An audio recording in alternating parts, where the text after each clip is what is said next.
Opa, boa noite, doutor João Marcos, tudo Boa certo? noite. Deixa eu só verificar o meu áudio, doutor, que eu não estou conseguindo ouvir vocês. Lu, tu verifica se tu consegue ouvir ele? Só um pouquinho. Tá, vamos testar o áudio. Tudo certo? Vocês conseguem ouvir o doutor João Marcos, gente? Boa noite, doutor João Marcos, tudo certo? Olá, boa noite. Deu certo, a gente conseguiu fazer a conexão. O pessoal já está entrando aqui na nossa live, tá bem bacana, bastante gente mandou mensagem durante esses últimos dias e o tema ele desperta total interesse e relevante interesse, né? Porque a gente está vivendo já uma situação pandêmica e quando se trata do sistema prisional brasileiro, aí o senhor vai explicar para a gente tem outros agravantes. Dando uma abertura bem brevemente, para a gente não perder tempo, eu quero desejar as boas-vindas para todas as pessoas que estão entrando na nossa live, na transmissão. Eu sou André Veridiano, sou psicólogo clínico, eu falo aqui do Instituto Praxis, Saúde Mental e Desenvolvimento Humano, e essa é mais uma live que a gente vem realizando aqui. Eu agradeço ao Dr. João Marcos Buch, juiz corregedor do Sistema Prisional Brasileiro, por ter aceito, né, esse convite e conversar com a gente sobre um tema bem importante. Doutor, eu sei que se você quiser também dar a sua mensagem inicial, fique à vontade, mas já saiba que a nossa primeira pergunta, definida entre os psicólogos hoje, é a sua leitura do atual sistema prisional brasileiro na sua visão hoje, no dia de hoje. Boa noite, doutor. Boa noite, André.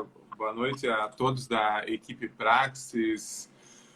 É sempre bastante interessante conversar com áreas que não são as áreas onde eu atuo, que é a área da saúde mental, da psicologia.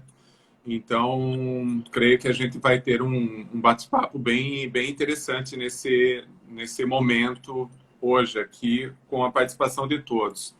A realidade da situação prisional brasileira é colapso absoluto, né? Qualquer pessoa que tenha um contato mais próximo com o sistema prisional, seja dos atores jurídicos, seja pessoas que estão presas, familiares de pessoas que estão presas, ou qualquer pessoa que procure se inteirar um pouquinho da situação prisional brasileira, vai perceber que a situação é muito grave, de colapso, de caos, e a pandemia da Covid, já há mais de um ano, trouxe, então, na realidade, fez com que isso tudo viesse à tona, para que todos acabassem, quem tem olhos de olhar, acabassem vendo a gravidade da situação. É um sistema com cerca de quase 800 mil presos, para a metade de vagas, para um sistema que hoje mesmo está valendo a questão do trabalho, por exemplo. O trabalho em média, 11% dessa população prisional apenas que trabalha. Santa Catarina fica em torno de 28%. Então, Santa Catarina tem 24, 25 mil presos, tem cerca de apenas 6 ou 7 mil que trabalham, e o acesso à educação não existe também, as salas de aula não existem dentro do sistema prisional, e o sistema de saúde é algo absolutamente violador, porque nós sabemos que a própria saúde aqui da população livre já é uma questão precária, muito mais para as pessoas que estão presas. Então, se me perguntarem hoje como é a situação prisional no Brasil, ela é uma situação de absoluto caos, colapso, em que os limites da licitude já foram ultrapassados há muito tempo. E eu não sei onde nós vamos parar. Entendi. O senhor me trouxe números, né, da realidade do sistema prisional. O senhor focou no Estado e o senhor é corregedor do sistema prisional aqui de Joinville, né? Aqui na cidade, qual é a leitura que o senhor está fazendo? Porque, para nós que não entendemos, aqui nós temos o presídio regional e a penitenciária industrial, né? Como é que o senhor explicaria isso para a gente que a gente não entende? O sistema prisional brasileiro ele é da atribuição, em geral, dos estados, né? Cada estado tem autonomia e tem o Poder Executivo que mantém o sistema prisional no nível estadual. E existem 5 penitenciárias federais com cerca de 600 detentos pelo Brasil todo, e isso acaba sendo insignificante dentro do contexto de quase 800 mil presos no Brasil. Então, a situação brasileira é caótica, a situação catarinense é caótica e a situação joinvilense não fica diferente, não é diferente, é também muito grave. Joinville tem duas unidades prisionais no complexo todo. Essas unidades prisionais elas se dividem entre presídio e penitenciária. A penitenciária é o local onde as pessoas cumprem pena, já foram julgados e estão cumprindo pena, e ela tem uma situação um pouco menos grave do que o presídio. A penitenciária hoje está com cerca de 800 apenados, ela tem 660 vagas, e então está um pouco superlotada, mas ainda assim tem uma situação menos grave no que se refere à superlotação. O presídio, que fica exatamente ao lado, tem cerca de 1.250 presos para 560 vagas e presos aguardando transferência para a penitenciária. A penitenciária não tem vagas para assimilar todos os presos que cumprem pena no presídio, não deveriam estar cumprindo pena penitenciária. Então, o presídio não tem salas de aula, não tem parques industriais. Os presos no presídio regional de Joinville ficam em celas superlotadas, onde tem 8 vagas para 20 presos. Eles ficam 22 horas trancafiados naquele sistema, apenas saem 2 horas para o banho de sol. E isso sempre foi assim, não foi a pandemia que tornou isso, né? Sempre foi grave assim. Hoje, o mais grave é que, além de tudo, eles estão sem as visitas familiares, então imagina que os familiares não podem mais visitar há 1 ano, por ordem do governo do estado, para toda Santa Catarina, e eles então dependem das visitas por vídeo, que acontecem muito raramente, porque o presídio regional de Joinville não tem recursos humanos para trabalhar com isso. Então, é uma situação bem complicada, bem grave, de Joinville, que retrata a situação nacional. Tanto que aqui na cidade a gente já teve várias questões. Se eu não me engano, o senhor mesmo, o Dr. João Marcos, já entrou com ações, teve questões contra Estado e etc. No que se refere à própria estrutura do presídio regional. O presídio regional de Joinville, ele é uma questão, assim, uma ferida na cidade, é isso? Ele é exatamente, foi muito bem falado. Ele é uma ferida que não cicatriza, que continua sangrando o tempo todo. E então são pessoas, são seres humanos que são lá trancafiados e numa situação que eu sou juiz da execução penal, então eu tenho uma atribuição de executar as penas, dizer quem tem progressão de regime, quem tem livramento condicional, quem vai sair, quando e por quê, que terminou o cumprimento de sua pena. Mas, além disso, eu sou juiz corregedor, então eu tenho que fiscalizar a situação da estrutura e de como que as pessoas estão lá dentro. E aí vem um grande desafio, porque a minha atribuição é de fiscalizar e demandar do governo do Estado as ações que devem ser realizadas lá dentro. E aí nós acabamos enfrentando todas as dificuldades que todos enfrentam quando se trata de Estado devendo cumprir com sua obrigação legal em todos os setores e também no sistema prisional, no sentido de cumprir a lei de execução penal, que prevê cela individual, que prevê atendimento à saúde, que prevê psicólogo, que prevê professor, pedagogo, que prevê ensino técnico, prevê isso tudo. A lei de execução penal prevê isso tudo, a lei é de 1984 e até hoje o Brasil não a implementou.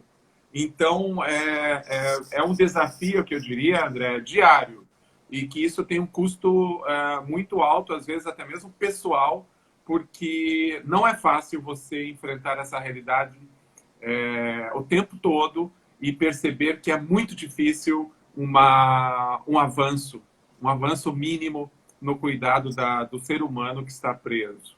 Mas ainda assim, esse é o meu dever. Isso. Essa é uma das perguntas que eu gostaria de fazer, respeitando a sua particularidade, claro, porque eu fico pensando quais recursos você utiliza de saúde mental, de autocuidado, porque você lida com situações difíceis, não que o sistema prisional, quebrar essa coisa do cinema, né, do sistema prisional, mas você lida também com uma máquina pública e um Estado que não está realizando e executando de fato políticas de 1984. Então, a sua saúde mental, hoje nós psicólogos comentamos sobre isso, né? O que você faz para tentar buscar autoacolhimento e autocuidado? É claro que tem um acompanhamento, uma possibilidade de diálogo e de troca de ideias e de aconselhamento, como eu falei. E a dificuldade é assim, você trabalhar. Por exemplo, eu não acredito no sistema prisional. Eu entendo que a prisão existe desde o seu início e confirma-se dessa forma, não para reeducar alguém, sim para neutralizar pessoas que são indesejáveis para uma elite de poder político-econômico, no sentido de manutenção desse poder político-econômico, e aí no Brasil nós remontamos à escravidão.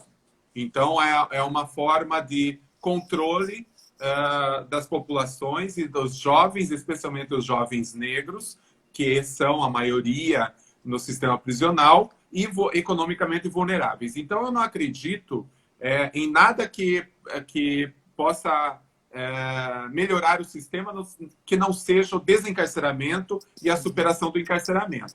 Ao mesmo tempo, se eu vou numa unidade prisional e eu encontro um jovem que lá está preso e diz assim: doutor, eu preciso de um atendimento à saúde, eu preciso de uma educação, eu vou sair daqui 6 meses e eu não sei fazer nada, eu nunca trabalhei, eu nunca estudei, eu preciso, de alguma forma, me sustentar lá fora.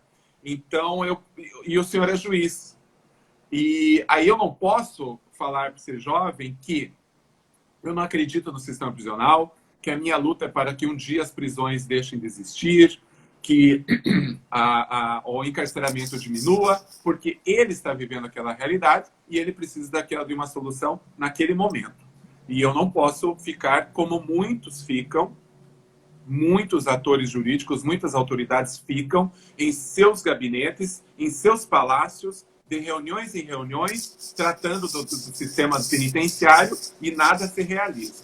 Então eu tenho que dizer, não, eu vou demandar do diretor algum encaminhamento, vou tentar fazer isso, vou ver o processo e tudo mais. Então esse confronto e essa dor que eu percebo existente no sistema prisional, com os trabalhadores também, que trabalham de uma forma muito angustiante por falta de recursos humanos, um trabalho invisibilizado, que aos poucos vai embrutecendo e adoecendo. Isso é claro que traz um reflexo pessoal muito forte. A forma como um juiz deve agir é saber diferenciar o seu trabalho da sua vida e ter a noção de que você não é o Sol e os outros são satélites. Que você é parte da engrenagem e que você vai fazer aquilo que lhe cabe no seu trabalho. Você vai fazer aquilo que a lei determina que você faça, que a Constituição determina que você faça. E é por isso que eu costumo dizer que não há coragem nisso, porque não há opção. O meu trabalho é esse e eu farei isso. Né? Então, tentando me centrar dessa forma, de uma maneira muito profissional, sem me tornar um computador insensível aos dramas humanos, mas sabendo que eu tenho meus limites e eu devo agir tentando controlar nesse sentido. E, é claro, com um apoio profissional sempre.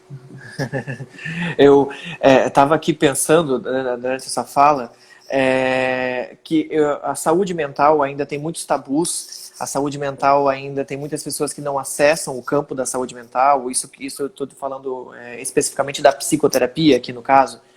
E você me trouxe de que há questões de saúde, saúde até mesmo física, dessas pessoas que estão no presídio, na penitenciária, que fazem parte do sistema prisional. Você me falou que existem questões que nem foram alcançadas ainda, básicas, direitos básicos. E aí isso me traz outro pensamento, as consequências da saúde mental dessa população que não tem direitos básicos garantidos, até porque uma pessoa, pelo que a gente sabe, quando ela é condenada, isso que tem muita gente que não foi condenada, depois eu queria que você explicasse pra gente que nem todo mundo que está no presídio foi condenado, né?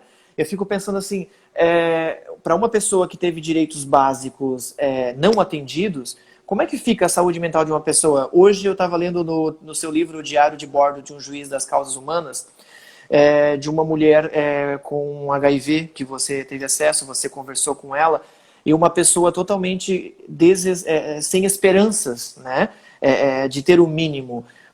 Chega até você questões de saúde mental, eu sei que tem psicólogos dentro do sistema penitenciário, mas chega até você questões de saúde mental? Sim, sim, chegam questões basicamente de saúde base, de saúde mínima, dentista, dor no dente, de você encontrar detento dentro da unidade, numa cela, dizendo, doutor, está aqui o meu dente, arranquei ontem, porque não tive atendimento. Então, os profissionais que lá trabalham, da saúde também, não têm condições de abranger toda aquela estrutura e fazem aquilo que é possível. E no que se refere a atendimento psicológico mesmo, de integridade mental, é uma procura muito grande, muito forte mesmo de todos os detentos, de uma forma empírica, porque eu não tenho dados aqui, mas de uma forma empírica eu diria que no universo de a cada 100 detentos, 70%, 80% pedem apoio psicológico. Pedem apoio psicológico, né? Pedem apoio psicológico e esse apoio não acontece porque não existem profissionais suficientes para isso. Sim, até como você falou, às vezes não tem recursos básicos para os próprios profissionais da saúde colocarem à disposição e realizar o devido atendimento. E pelo que, como psicólogo falando, quando uma pessoa pede atendimento psicológico, a dor dela já está bem pesada, já está bem difícil de ser tolerada, né? Dentro de um ambiente que não há o adequado serviço do Estado. É bem preocupante mesmo, né? E como você falou, doutor, não é uma questão pandêmica, não é de pandemia, então Não, isso vem de muito antes. Uhum. Não. Pois não. Desde a Constituição, a gente vem acompanhando, deixa eu tirar minhas notificações.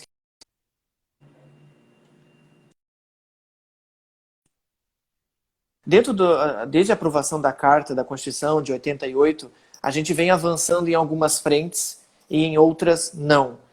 Como você avalia essa frente do sistema prisional, penitenciário brasileiro, a partir de 88?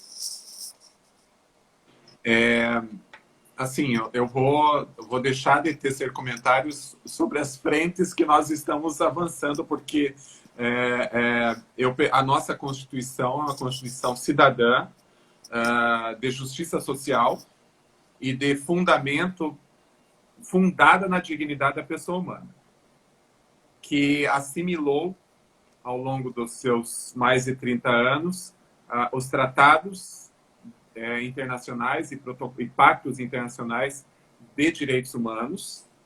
E então o arcabouço jurídico brasileiro é nesse sentido, só que infelizmente nós temos sofrido ataques à Constituição quase que diariamente E então ela ainda não, infelizmente, ela ainda não se consolidou, e essa é a luta para que ela se consolide.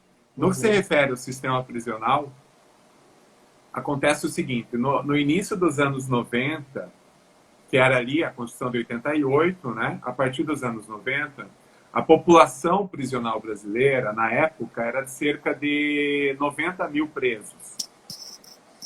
Só que veio a lei dos crimes hediondos, e a lei dos crimes hediondos, assim, a partir de um crime havido contra um dignitário, a lei dos crimes hediondos veio no sentido de vamos prender todos os que sequestrarem e cometerem crimes hediondos e aumentar essas penas. Então, a população carcerária começou a aumentar na década de 90. Passou pelo governo Fernando Henrique Cardoso aumentando, passou pelo governo Lula aumentando muito. No ano 2006, sob o governo Lula, veio a lei antidrogas. A lei antidrogas, por uma série de fatores, fez um estouro no superencarceramento, na taxa de encarceramento. Continuou no governo Dilma. Ao final no segundo mandato do governo Dilma, começou a se ensaiar uma política de desconstrução da cultura do encarceramento em massa, realmente com uma tentativa de superação desse encarceramento em massa. Só que aí aconteceu o impeachment em 2016, e o governo Temer paralisou tudo isso, e a partir de 2019, com o novo governo, não só se paralisou tudo isso, como a tônica voltou a ser o encarceramento, superencarceramento, e vamos encarcerar. Então, o resultado é que, se no início dos anos 90 existiam 90 mil presos, hoje beiram os 800 mil presos, e o sistema prisional não evoluiu. Os recursos, o investimento do sistema prisional, absolutamente não evoluíram. Eles continuam lá na década de 90. Então, essa é a situação da realidade prisional brasileira e como ela se desenhou. Veja a taxa de encarceramento da mulher encarcerada, a taxa da mulher encarcerada a partir de 2006, com a lei antidrogas, foi absurda, foi uma das maiores do mundo em taxa de encarceramento. Hoje tem cerca de 40 mil mulheres presas, e eu imagino que em 2006 eram 8 mil, 10 mil mulheres presas. Então, essa taxa de encarceramento vem numa crescente. Houve uma tentativa de modificar isso no segundo mandato do governo Dilma, mas o fato é que o Estado não tem cumprido seu papel, e o sistema prisional cada vez mais caótico, problemático, resultando em mais violência, né? Porque a violência não tem diminuído. Não. O encarceramento tem aumentado e a violência não tem diminuído. Então é assim que está funcionando. Doutor, exatamente pegando um gancho da sua fala sobre a realidade do sistema prisional, também tem um movimento que, junto com a Constituição, que ficou muito forte, que foi o movimento da reforma psiquiátrica e o movimento da luta antimanicomial. Né? O movimento da luta antimanicomial, da qual eu fiz parte do núcleo Nise da Silveira, aqui em Joinville, a gente lutou junto com o Ministério Público em muitas frentes. Esses movimentos que também tratam de clausura, também tratam de aprisionamento de pessoas em sofrimento psíquico, que inclusive trouxe os horrores de Barbacena, conhecida como o Holocausto Brasileiro, né? Lembra um pouco o sistema prisional. O movimento, ok, teve muitas conquistas, conseguimos trazer um sistema de atenção em saúde modelo, conseguimos implantar muitas frentes de atuação, os CAPs é uma grande conquista, Joinville tem uma rede de CAPs muito boa, mas o que fica é o seguinte: ainda tem pessoas dentro do sistema prisional, por exemplo, que estão em sofrimento psíquico grave, que podem não responder pelos crimes que cometeram e que são inimputáveis. Como é que funciona isso? Sim, eu acompanhei esse movimento de reforma, né, da questão da saúde mental, e que bom que esses avanços aconteceram. Porém, sabemos que existe uma tentativa de retrocesso muito forte, de institucionalização, novamente, da guerra contra as drogas. É uma batalha, assim, diária, e eu imagino a batalha de vocês nesse sentido, em quem sabe que o caminho é a desinstitucionalização e o tratamento, né, ambulatorial e voluntário e tudo mais.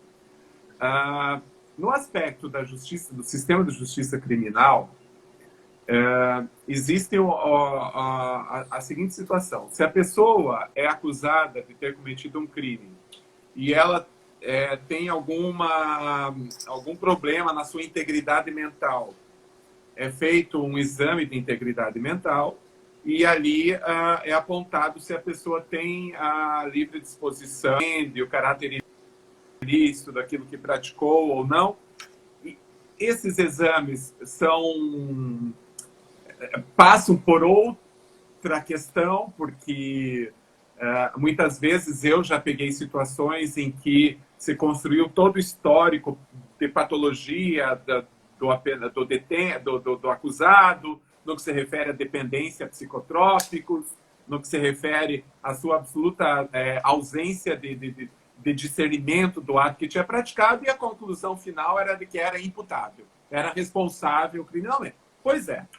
Só que o juiz não está adscrito a esse laudo, o juiz tem poder e autoridade para ir contra esse laudo, porque senão o juiz seria substituído por um laudo e não é assim que funciona. Mas, enfim, se ele for considerado inimputável, então ele é absolvido, mas ao mesmo tempo é aplicada uma medida de segurança. Essa medida de segurança pode ser uma internação no hospital de custódia e tratamento. E aí vem o problema, né? Ele não sai da esfera penal.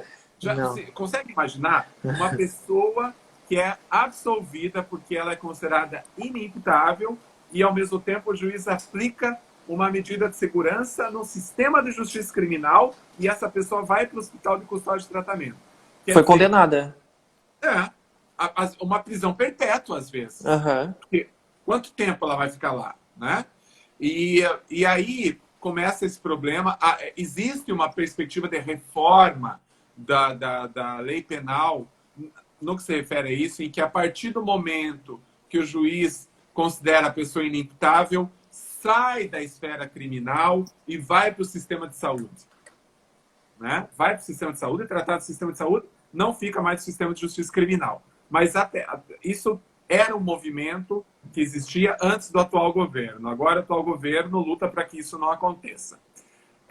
Quando a pessoa, digamos, pode acontecer também, a pessoa é julgada, condenada, porque ela é íntegra pelos laudos, mas no sistema prisional ela acaba desenvolvendo alguma psicose, alguma doença, e ali então é feito um laudo e ela é considerada inimputável. Então, novamente, o processo é suspenso e ela vai para o hospital de custódia e tratamento. Certo? É só uma mudança de lugar, né, onde a pessoa vai estar, porque ela continua enclausurada, né? E aí, o problema que eu enfrento e que eu já verifiquei acontecer é de encontrar pessoas absolutamente inimputáveis, com pessoas com a idade mental de 10, 12 anos presas, recolhidas, entre adultos, no ambiente desses. E é muito difícil. Então, imediatamente, quando eu percebo isso, quando eu verifico isso, obviamente eu já notifico todas as autoridades, o juiz responsável pelo caso, muitas vezes a pessoa ainda está respondendo o processo, então eu imediatamente notifico o juiz responsável pelo caso e olha, a pessoa é inimputável, tem que fazer um encaminhamento. Se ela está sob minha responsabilidade de execução da pena, eu avalio uma possibilidade de uma prisão domiciliar para tratamento ambulatorial, ou se o caso é muito grave, se a pena é muito alta, aí sim tem que realmente ir para o hospital de custódia e tratamento, e lá é que eles vão me dizer se ele pode ter a possibilidade de um tratamento ambulatorial. Mas é muito comum encontrar pessoas a olhos leigos que se percebe são pessoas que não têm capacidade, que têm a integridade mental abalada e que não têm o discernimento. Eu encontrei, não aqui em Joinville, uma ocasião, em um outro estado em que eu estava fazendo uma visita numa unidade prisional, eu encontrei uma mãe e ela falou, e depois da minha palestra, ela disse assim, ela era a mãe de um detento e ela tinha uma associação de mães que lutavam, mães de pessoas que tinham a inimputabilidade mental e que estavam no sistema. E ela dizia assim, o meu filho ficou 6 meses preso entre adultos e a idade dele mental é de 12 anos. E eu dormi, durante esses 6 meses, eu dormi na calçada do presídio, porque eu não conseguia imaginar eu longe do presídio, sabendo que o meu filho, uma criança, estava numa cela superlotada com adultos. E eu lutei por 6 meses, finalmente eu consegui, e hoje ele está em casa, mas eu então apoio outras mães que passam por essa mesma situação. É bem difícil essa situação da questão da saúde mental e da inimputabilidade dentro do sistema prisional. Que tema delicado, né? Deixa eu dar até para ter que respirar, porque dá para imaginar todo o horror e toda a dificuldade dessa experiência da mãe, a experiência da própria pessoa em si, e do abandono, né? Porque isso é um abandono, então fica muito mais fácil de entender dessa forma agora. Doutor, como é que está essa situação de condenados e de não condenados? Porque eu vi uma entrevista sua de que um número muito grande de pessoas não está condenada, está esperando o julgamento. Eu queria que você detalhasse um pouquinho mais. É bem interessante, né? As pessoas costumam dizer assim, mas se está lá dentro é porque cometeu um crime e tudo mais. E nem sempre é assim, né? Cerca de 1/3 da população prisional brasileira, mais de 300 mil pessoas, aguardam julgamento.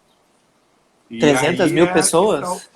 No Brasil, das 800 mil, cerca de 300 mil pessoas aguardam. É 1/3, quase. Mais que 1/3. E Joinville é a mesma coisa. Por exemplo, o presídio está com cerca de 1.250 presos. São 750 que aguardam julgamento. 500 já foram julgados, condenados e aguardam vaga na penitenciária. Então ficam ali misturados com quem aguarda o julgamento, com quem é primário, com quem é reincidente, quem cometeu um crime grave, um crime menos grave. Não existe, a lei determina ter uma separação, mas não há essa separação, porque não há espaço.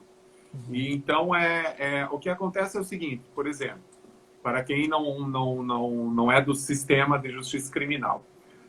Se você é flagrado cometendo um crime, acusado de um crime, seja vendendo uma pedra de crack, subtraindo uma garrafa de uísque dentro do supermercado, arrombando uma loja, alguém chama a polícia comparece no local e te flagra ali. Tá? Eu estou falando da questão geral. Em geral é isso. Sim. Flagra ali. Então, é feita a prisão, é levado para o delegado de polícia, o delegado faz um auto de prisão em flagrante e ele tem que remeter esse auto de prisão em flagrante para o juiz, para a justiça, e o juiz tem 24 horas para decidir se vai manter aquela pessoa presa ou se vai soltar aquela pessoa. E aí vai depender de cada juiz se ele vai manter. O fato é que se ele manter essa pessoa presa, essa pessoa vai para o presídio e lá aguarda seu julgamento. E o julgamento vai demorar 2, 3, 4 meses até sair o julgamento em que ela vai ser ou condenada ou absolvida. Se ela for absolvida, ela é imediatamente solta. Ficou 3 meses sem dever. Se ela for condenada, o tempo que ela esteve presa já vai contar como tempo de pena cumprida. Quais são os critérios, em geral, que os juízes levam em consideração para manter a pessoa presa em flagrante, manter presa durante o processo?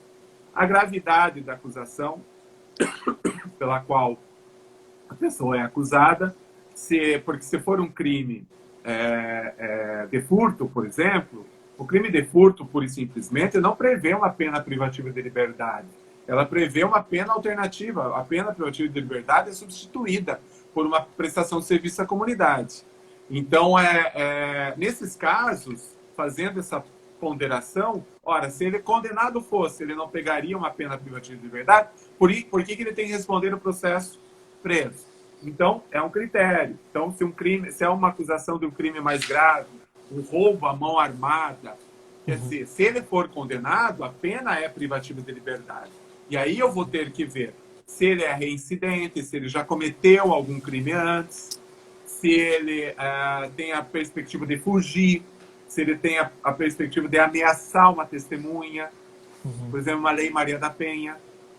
Né? A Lei Maria da Penha é muito interessante nesse sentido, porque se ele foi preso por tentativa de homicídio contra a mulher, é muito delicado você avaliar uma soltura dessa pessoa para ela voltar para casa e terminar de fazer o serviço. Né?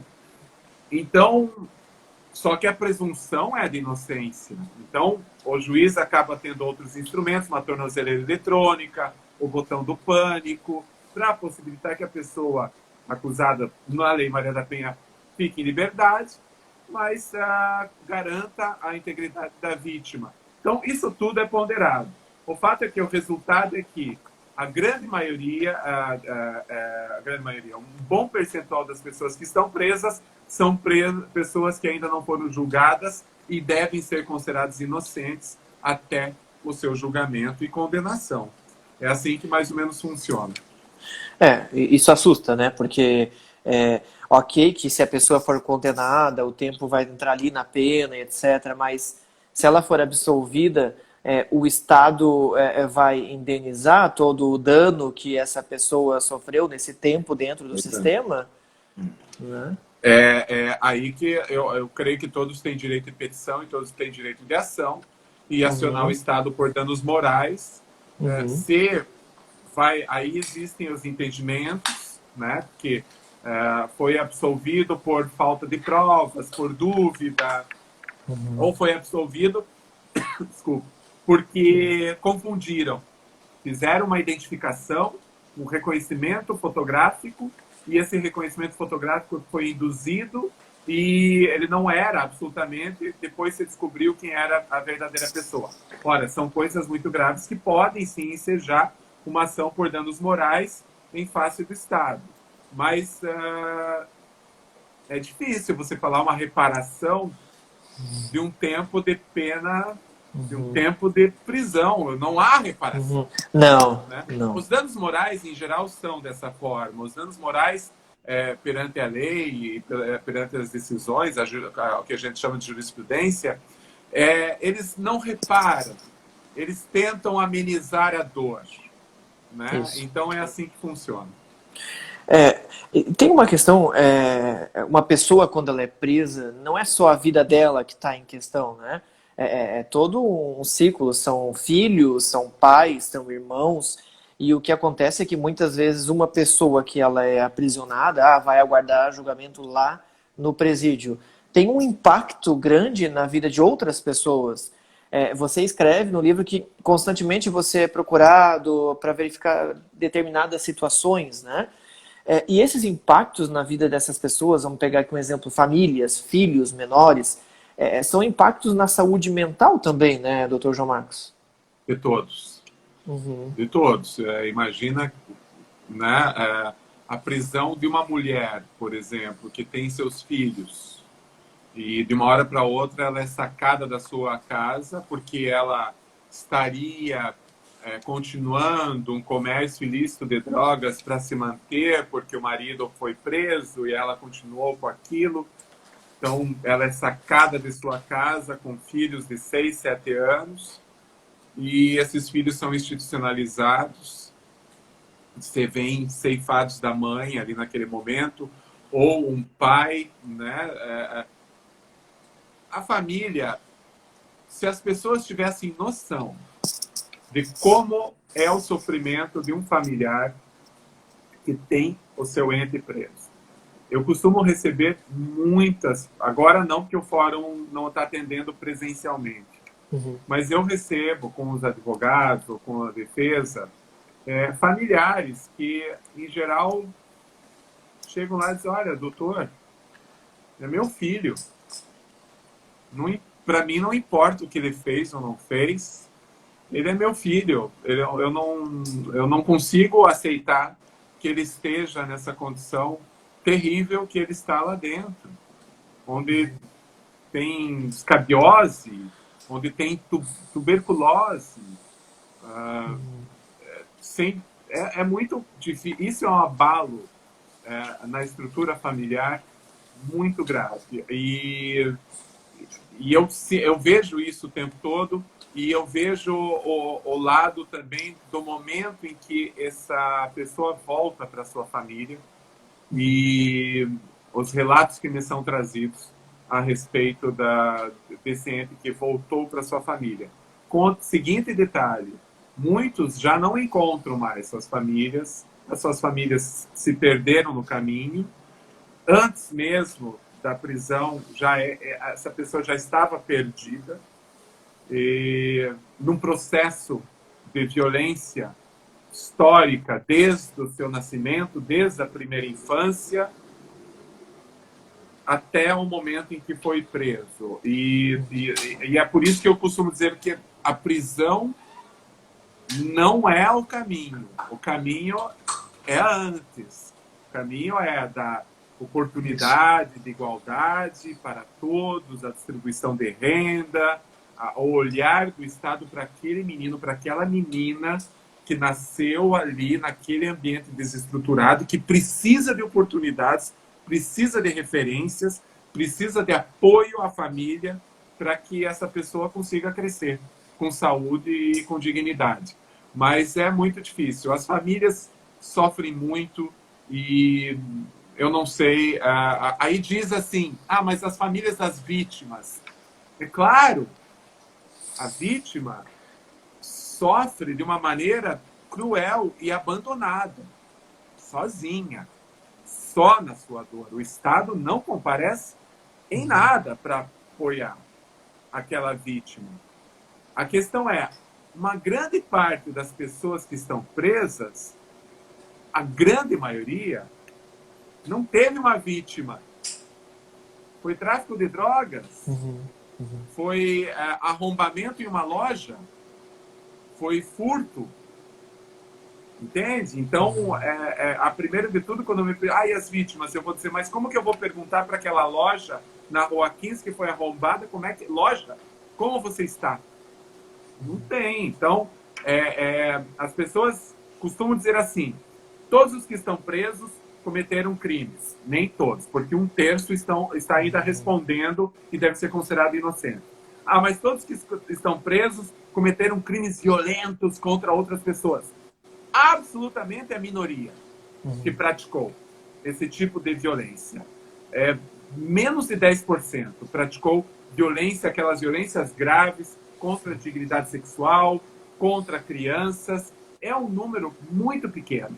E mesmo esse número muito pequeno, tem uma família aqui fora que sofre e que está sofrendo muito com o encarceramento. Não bastasse toda a situação do encarceramento, do sistema prisional brasileiro, ainda existe um outro estigma, que é quando essa pessoa sai do sistema e ela retorna à sociedade. Você trouxe ali um pouco desse retorno que não é a mesma coisa. Essa reinserção, a gente traz aqui todos, né? Aí vem muito o mercado de trabalho, a mente, né? Mas tem tudo, tem família, relacionamentos, tem a própria vida. O sujeito vai ter que buscar se reencontrar, né? E passar pelo trauma, porque a vivência num sistema como o senhor nos conta, e a gente acompanha pelo noticiário, pela imprensa, ela é traumática, ela causa trauma. Então o sujeito tem que lidar com esse estigma social, ou seja, quem está lá dentro tem um rótulo, não presta porque fez isso, porque né, se está lá é ruim, e quando sai, também não sai do rótulo. Então parece que o sujeito tem que continuar lidando sempre com isso. O senhor percebe alguma frente, alguma melhora, alguma questão com respeito a esse estigma na saída do sistema prisional? Não há melhora, não vejo melhora. Existe um filme que se chama Vinhas da Ira. As Vinhas da Ira. É um filme muito antigo, é americano, é um clássico. Eu acredito que deve ser da década de 30, em preto e branco. Nesse filme, a história de uma família de retirantes de de uma determinada região dos Estados Unidos. Eles são despejados das terras por um fazendeiro e eles têm que colocar tudo em cima de uma carroça, de um caminhão e atravessar o país em busca do Eldorado, em busca lá de um lugar para morar e para viver. Mas o que eu quero chegar nessa história, porque é o seguinte, o início do filme começa com um dos filhos dessa família voltando para casa depois de ter cumprido pena por um crime que ele cometeu, um crime de homicídio que ele cometeu 10 anos antes. Então o filme se inicia com esse rapaz com a sua mochilinha chegando em casa. E aí ele vai descobrir que eles estão sendo despejados e tal. Quando ele chega, a família recebe, e a mãe dele olha para ele e diz assim: meu filho, você ainda é uma pessoa boa? E ele disse: eu sou, mãe. Mas meu filho é que, veja, de 1930. Mas meu filho, é que o Estado, quando prende alguém, eles querem tornar essa pessoa ruim. E eles fazem, que eles tornam essa pessoa ruim. Então, quando essa pessoa sai, ela está muito angustiada, muito rancorosa e ela está ruim. Então, eu vou perguntar para você, meu filho, mais uma vez, se é bom ou você está ruim. Ele disse: mãe, eu tô bom. Da década de 30. E é isso que funciona até hoje. A criminologia do labeling approach, que é da estigmatização, ela esclarece muito bem o estigma que se coloca na testa de uma pessoa que vai presa. Ele fica estigmatizado pelo resto da sua vida, por todos, pelo sistema, pela sua própria família, pelos seus amigos, por todos. Então ele sai do sistema prisional e ele tenta levar a vida dele, ele dá com a cara na porta em todos os lugares. Não se quer contratar, não se contrata a pessoa a ir ao sistema, a família, sem entender direito o que aconteceu, o que não aconteceu, nutre afetos, mas num primeiro momento em que ele levantar a voz e brigar com o irmão, vão dizer: presidiário, saiu da prisão, é por isso, né? É o estigma que se coloca na pessoa. Então, essa superação é muito difícil de acontecer, mesmo porque a lei não deixa. Você pode ter cumprido a sua pena, mas o seu nome sempre estará lá no sistema. Se você estiver caminhando às 10 horas da noite por uma calçada e a polícia te parar, mesmo que você não deva nada, a polícia vai pesquisar no sistema de segurança e vai ver que você é um ingresso sistema. E aí, quando ela vê que você é um ingresso sistema, você é naturalmente suspeito. Isso, e aí cai isso. O problema prossegue. Então, esses estudos, a criminologia já vem estudando muito essa questão do estigma, e só que o Estado não faz a lição de casa e não consegue fazer a superação disso. Não consegue. Só que eu tenho que sempre acrescentar: é possível. Porque eu vejo muitos jovens saindo da prisão e conseguindo.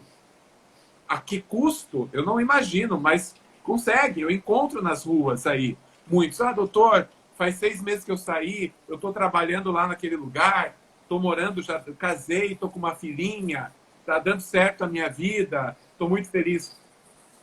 Essas possibilidades sempre, o ser humano sempre vai buscar essas possibilidades. Só que não é uma possibilidade.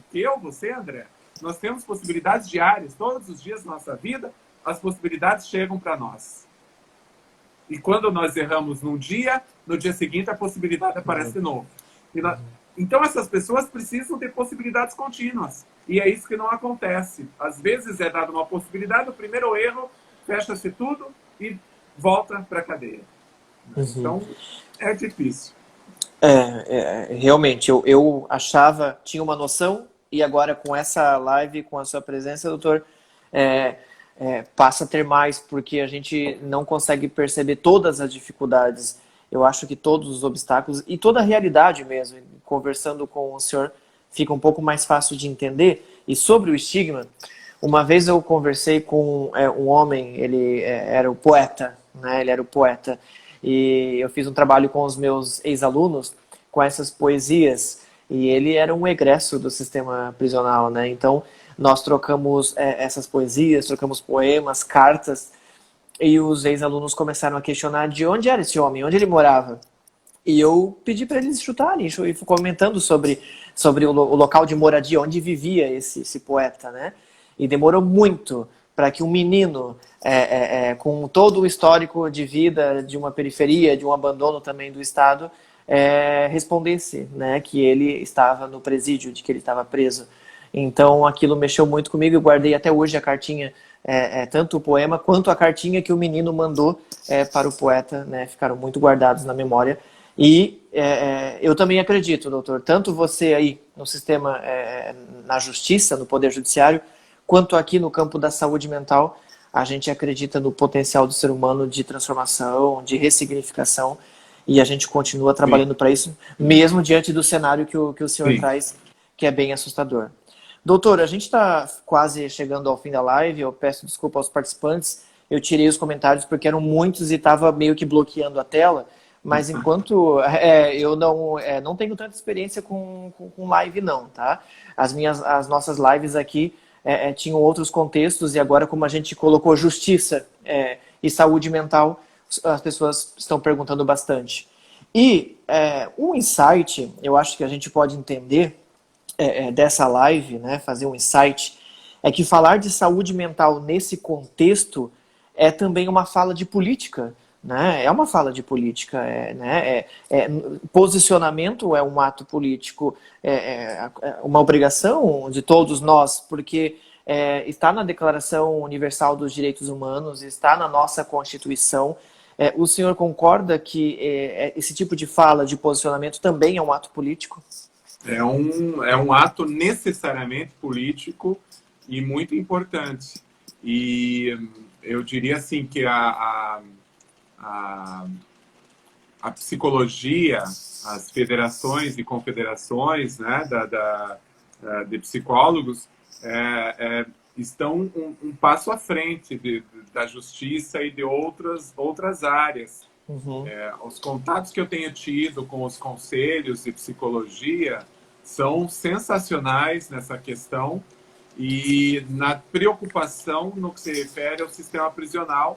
E vou dar um exemplo, inclusive. Agora, na quinta-feira pela manhã, eu participarei de um webinário promovido pelo Conselho Regional de Psicologia do Rio de Janeiro, só que abrangendo o Conselho Federal de Psicologia. Participarei da mesa de abertura falando sobre as práticas e as realidades no sistema prisional no ambiente da psicologia, e é muito necessário que todos os profissionais, todas as áreas ingressem nesse tema, porque esse tema, eu diria que, como você falou, André, muito bem, com uma propriedade muito grande, é uma ferida que está aberta, que está sangrando, e que nós vamos ter que, uma hora, fechar essa ferida, porque a história vai nos cobrar, assim como a história cobra hoje do Holocausto, do genocídio. Onde estavam os profissionais da saúde, onde estavam os juízes, onde estavam os atores jurídicos na Alemanha nazista de 36 a 45, 33 a 45, onde eles estavam? E nós seremos cobrados, porque isso está acontecendo nos nossos presídios. Essa violação aos direitos humanos está acontecendo nos nossos presídios, e nós, como cidadãos, e muito mais como profissionais, sejam profissionais da saúde, da psicologia ou profissionais da justiça, precisam corresponder, precisam dar respostas. E isso é uma política absolutamente necessária. Importante, doutor João Marcos. Bom, agora sim, eu acredito que a gente vai se preparar para finalizar a live. E foi um diálogo muito legal, foi muito construtivo, e acredito que as pessoas todas também estão pensando isso, porque as perguntas que estão chegando aqui é se a live vai ficar salva, e se o senhor autorizar, sim, a gente vai salvar a Claro live que para sim, que, está né? autorizado. Bastante gente perguntando. Doutor, você gostaria de fazer uma fala, se preparando para um encerramento da nossa live, alguma mensagem, alguma reflexão? Olha, André, eu acho que a gente conversou bem aqui durante todo esse tempo e, na realidade, para mim é uma forma também de reflexão e de sublimar todo esse caos diário com o qual eu vivo. E dizer assim, que às vezes o meu discurso pode ser um discurso pesado e não negativo, mas muito grave. E é claro, eu não posso esconder essa realidade que eu vejo e eu vivo. Mas muitas vezes a felicidade também acontece por eu ter sido instrumento de uma garantia àquela pessoa que está presa. Então eu encerro contando uma história boa de um jovem que eu fiz uma audiência e lembrei agora e é a parte de uma das minhas crônicas. E ele cumpria pena por tráfico, eu acredito, e a audiência era sobre uma falta grave. Ele tinha cometido um ato indisciplina dentro da unidade prisional e eu tinha que avaliar se aquele ato de disciplina jogaria a pena dele para mais para frente ou não. E ele falou assim, doutor, eu realmente fiz isso, eu estou arrependido, mas eu queria dizer uma coisa para o senhor. Eu não posso ter o meu regime regredido, porque eu vou ter um filho, a minha mulher está grávida, e ela vai ter esse filho logo. E, doutor, se antes eu era o filho, hoje eu sou o pai. E eu preciso olhar para o meu filho. E eu autorizei, então, não regredi o regime dele, autorizei que ele passasse 7 dias com a mulher dele, que é um direito de saída temporária para visita familiar que o detento que está no semiaberto tem e tal.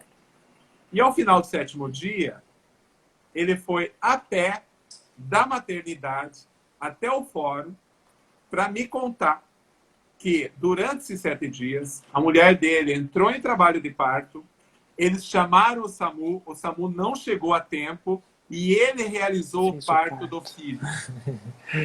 E ele estava tão orgulhoso, ele estava tão feliz, ele era um super-homem. Imagina que ele ajudou, claro, a mulher dele era Sim. muito mais, né? Mas ele foi se sentiu útil e trouxe o filho dele à luz. E hoje em dia ele já está em prisão domiciliar com o regime aberto. Eu acompanho a família dele, ele está trabalhando, feliz com o filho, com a mulher dele. E assim, então foi uma atitude que nada mais eu fiz do que aplicar a lei, garantir a dignidade da pessoa humana, mas que, de certa forma, eu imagino que se isso não tivesse acontecido, quem diria o que será que aconteceria com a mulher dele e com o filho dele. Então foi uma história bonita, uma história feliz que terminou bem e continua bem, porque eu tenho acompanhado essa família de longe e eles estão muito felizes. Às vezes eu recebo fotos, inbox da família e bem bacana. Então imagina que foi uma história legal, foi uma história bacana. Era filho, se tornou pai e auxiliou no parto do filho. Doutor, a gente só tem a agradecer por finalizar com essa história, né, que traz de volta a esperança, mesmo diante do cenário tão difícil e de toda a luta que a gente tem ainda pela frente, de todo o movimento que vai ter que acontecer para que mais histórias como essa aconteçam, que mais posições e atos como esse aconteçam, para que o Estado consiga, ou melhor, para que o Estado cumpra o que já está escrito e o que nós, né, já deixamos, as pessoas que lutaram pela Constituição, pelas legislações, para que isso aconteça. Essa história que você traz traz muita esperança para a gente também, né? As pessoas estão comentando bastante. Eu digo que se vier perguntas específicas, eu vou atrás do senhor, Dr. João Marcos Buch, para buscar a resposta e entregar para a pessoa. né, para que todo mundo tenha a sua pergunta respondida. Tá E aí, bom, André? doutor? Obrigado aí e obrigado a todos que estão assistindo, estão participando. Eu estou vendo alguns comentários aqui. Fico muito satisfeito, mas digo assim, não é fácil. Eu cometo falhas e, como todo ser humano, eu tenho que entender que eu sou passível de falhas, mas eu tenho que lutar para que essas falhas não aconteçam e que eu corresponda às expectativas e às necessidades legais de todos e que me cabe conferir. Obrigado, André, pela oportunidade e parabéns a todos vocês aí da equipe Praxis e vamos seguindo aí, vamos mantendo contato, né? Vamos sim. Praxis é isso, né? Praxis é ação, é transformação, é fazer, mudar a si mesmo para mudar o meio em que vive. E a gente está muito orgulhoso de ter essa live com o senhor, doutor. Muito obrigado por ter aceito o convite. Está sendo muito gratificante. A gente vai aprender muito ainda com essa live, assistindo novamente. E aos participantes eu agradeço também. Muito obrigado, gente. Sim, vai ficar salva a live aqui no IGTV para todo mundo ter acesso.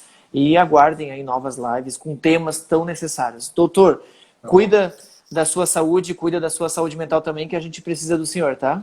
Tá bom, obrigado, André. Valeu, Uma abraço, noite boa a noite. todos. Valeu, Obrigado. tchau. Tchau.